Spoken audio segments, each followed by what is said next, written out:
what do you think is the biggest mistake most companies make when it comes to using social proof in their marketing messages? We all know that social proof is an incredibly persuasive tool. But what do you do if you are not the market leader? Most companies just give up.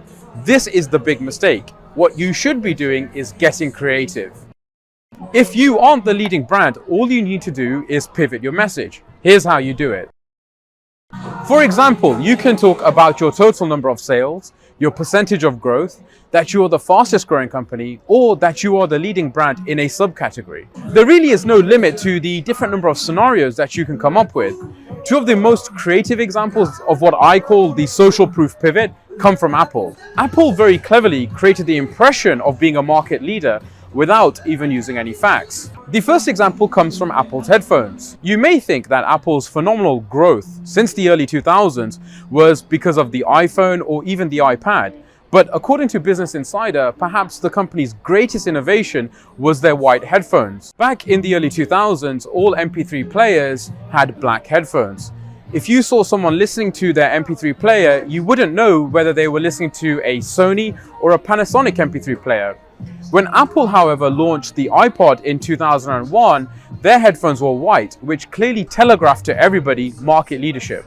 The second was with emails. Did you notice when smartphones first hit the market, only Apple and BlackBerry used to attach the automatic messages of sent from BlackBerry and sent from iPhone at the bottom of your emails? Again, the success of every other brand is hidden, but every time you send an email on your iPhone, you are helping to create the impression that Apple is a very popular brand. Both these two strategies helped Apple look like a market leader before it actually was.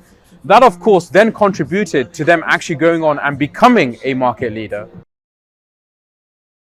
There are two key takeaways from today's video. The huge mistake most companies make when it comes to using social proof is to think that social proof is about being number one.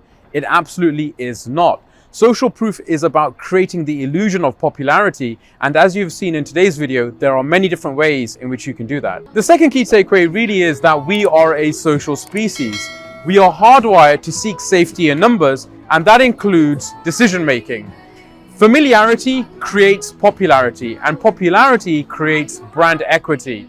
Ignore social proof at your peril.